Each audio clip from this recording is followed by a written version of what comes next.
Hello, everyone. It's my birthday this week, and that's really got me thinking about all of the gaming that I've done in the past 26 years. And what I wanted to do was share some of that with you and go in a deep dive of nostalgia over the years of gaming that I've had in my life.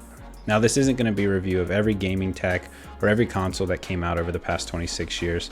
What this is really going to be is me deep diving into the consoles that I remember having and the games that I remember playing. Now, I was a casual gamer. I'm probably going to skip over a lot of great indie games or a lot of popular games that I probably thought were too hard for me to play. So sit back, relax, and let's go back in time to some of the most amazing memories that I have of playing video games.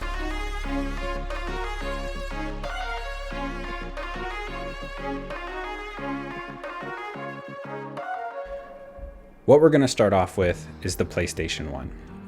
Now, I didn't get this when it first came out. It came out in 1994 and I wasn't even born yet. But it was the first console that I remember receiving for Christmas. And I still have it to this day. I don't have any of the cords or the controller or anything like that, but it has made its way through every move, and it's kind of a reminder of just where I am now of video game playing and how much fun I've had along the way. I remember playing a lot of games as a kid, but one thing that I remember most is I didn't own that many games. I lived in a small town, and it wasn't like I could go run to Best Buy or Toys R Us or wherever and get the latest PlayStation game. What I do remember, though, is that we had a gas station down the street that had a movie and a video game rental store. They were about as behind as I was when it came to selection, but I still got what I would say were the big hits of the PlayStation 1. So let's get started and let's look at some of those games. Some of the games that I remember playing most were Spyro the Dragon and Crash Bandicoot. Now, both of these games have had multiple sequels come out, but the originals were the first games that I truly remember playing all the way through. Now, a lot of people who play these games completed all the accomplishments, getting all the dragons, getting all the mangoes, and finishing the game with 100% accuracy. That wasn't really how I played the game. I was very much more of the beat the level, move on, and just finish the game. It was a lot of fun to see these games grow over the time, over the years, and grow up with them. But this wasn't my most loved gaming console. The one that came next was one that I would assume all of you had and may have been your first introduction into what this channel is kind of about, Pokemon. And what did you play that on? The Game Boy Color. Now, I had the purple see-through Game Boy Color, and it was so much fun. And with that, I got Pokemon Yellow. Now, was this when the Game Boy Color came out? No. Was it when Pokemon Yellow came out? No, it was years later. But it was so much fun to play. I was playing this game that was pseudo open world, and these monsters were running around, and it was so much fun. It was a skill-based game that a young kid could fall in love with. But it also had its frustrations. The Game Boy Color wasn't the best built handheld console in the world.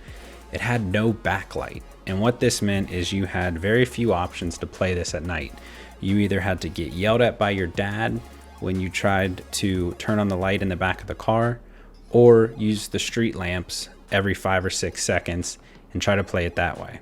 Until you realized that Nintendo thought about that and came up with a few clever ways to allow you to play the Game Boy Color at night.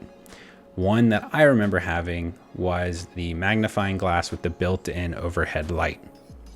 And this changed the way you could play this game. You could stay up late at night and play Pokemon, or be in the back of the car on a long car ride to visit family or whatever you were doing and play your favorite games.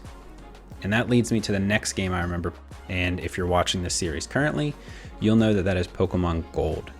I remember going to Toys R Us on my birthday to pick out either gold or silver and it felt like I stood there for hours trying to figure out which one I wanted. But what I did was weigh my options: gold, silver, and obviously gold is way better than silver, so I chose gold. Do I regret that decision now? Is Lugia a better Pokemon than Ho? You can decide that. Pokemon Gold was really the start to me understanding how Pokemon works. Now, some of you will argue that I still don't know how Pokemon works, and I'd have to agree with you on a certain level there. And were these the only two games that I played on the Game Boy Color? No, probably not, but they're the two that I remember the most because I still love them to this day, and I would love to still have that Game Boy Color. As we all probably did, eventually you move on from the Game Boy Color to the Game Boy Advance. Now, this was probably the weirdest gaming console. It was built like a spaceship. It may or may not have had a backlight, and you could do some really cool things with it. You could play Game Boy Color games, or you could play the new Game Boy Advance games. And that led into new Pokemon games, but also something that I think a lot of you will remember, and that was before Netflix, before streaming, before any of that stuff, you could watch cartoons on your Game Boy Advance. Now Game Boy Advance plays more than games. It's got TV shows too.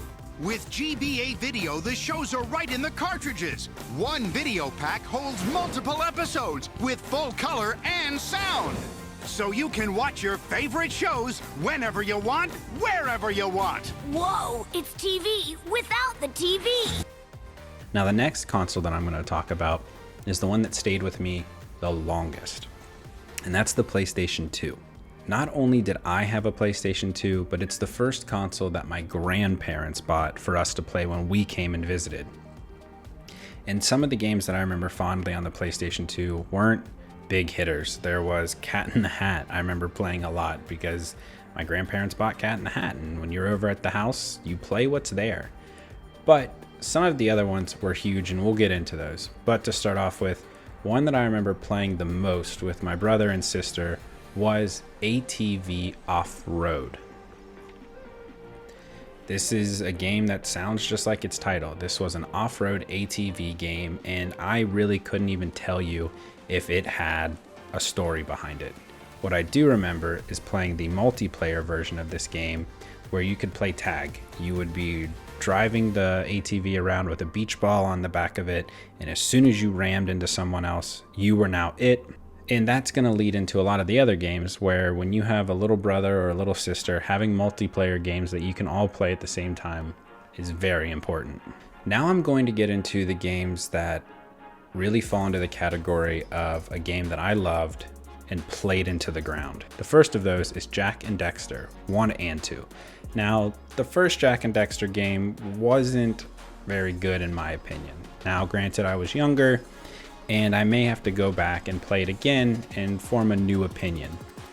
But I think that opinion comes from the fact that Jak and Daxter 2 was so much better. I was 12 or 13 at the time, and Jak and Daxter 2 really knew how to hit that market. It was a little bit raunchier, it had more dialogue, more cool scenes, weapons, and everything a 13-year-old would want in a video game, plus being a lot of fun to play. And the next game I would say goes hand in hand with Jak and Daxter, and that's Ratchet and Clank, because both of these games came out at around the same time, had multiple sequels, and on the PlayStation 2, you really could play these games for a long period of time and have a lot of fun. This was probably the game that I have the fondest memories of, besides the exception of one other, and I would play this game into the ground. Unlike Jak and Daxter, Ratchet and Clank 1 was just as good as Ratchet and Clank 2 and the sequels. The most recent Ratchet and Clank games probably haven't been the best, but what I can say is I will probably buy a PS5 because of the new Ratchet and Clank games. Now, there are two more games that I played a ton on PlayStation, probably the 2 and the 3. I don't really remember getting a PlayStation 3, but I'm gonna assume that I probably had one because I remember playing a lot of these games. and that is Kingdom Hearts and Sly Cooper. Now, Kingdom Hearts is one of those games that I think came out of nowhere for me because I was younger and wasn't fully up to date with everything that was happening in the gaming world. You had this game that mixed Final Fantasy with all of your Disney favorites and a cool storyline. I never finished this game.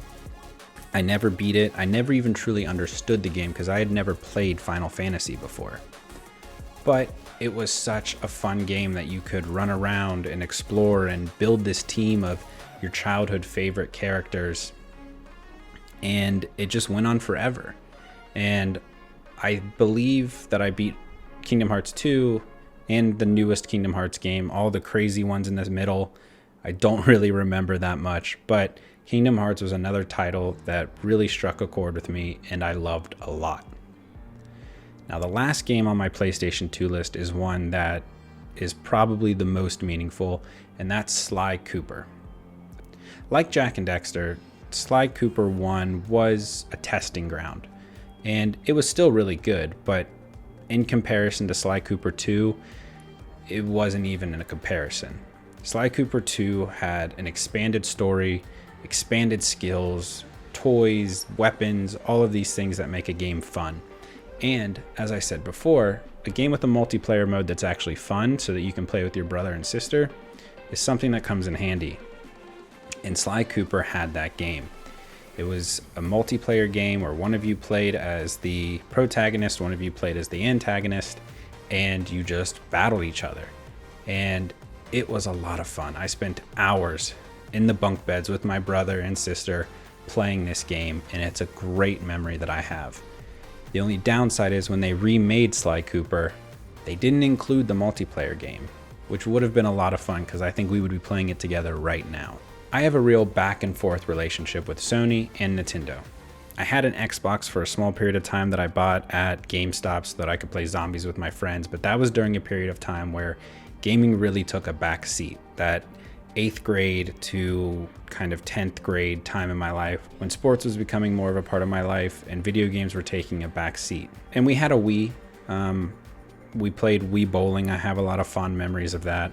But really the thing that brought me back into the gaming world was when they announced the Switch. And the Switch was this console that was going to bring all of your Nintendo favorites to the TV, which I think a lot of us were wanting. When Nintendo announced the Switch, they also announced Zelda, a game that I had never played as a kid. I never had any interest in Zelda, but when I saw Breath of the Wild, I finally said, you know what, this might be worth buying. This might be worth investing in. And then they decided to put Pokemon on the TV, and that was the final straw. Granted, Pokemon Let's Go, Pikachu, and Eevee were not what we all wanted, but it was a necessity for Nintendo to not only test out what they could bring to the TV, but also bring a lot of those younger audiences from Pokemon Go to the Switch. And I'm okay with that because Sword and Shield were a masterclass in bringing Pokemon to the TV. It wasn't everything we wanted. It didn't have everything we wanted, but it is a good first step. Game Freak really has a way of introducing something, and maybe the first rendition isn't the best, but then they improve on it and it becomes better. Pokemon Yellow may not have been the best, but then Gold and then Ruby, those games really showed off what they learned and what they could do. Just like with Pokemon Let's Go Eevee was improved upon, and we got Sword and Shield. And I cannot wait to see what they do next with hopefully some type of remake of another generation, and it won't be in the Let's Go format. But I really wanted to make this to talk to you all and to get your feedback on what you remember fondly about playing video games. I had a lot of fun in my childhood playing these games. I didn't play as many as you guys probably did, or have some of the same experiences as you all did.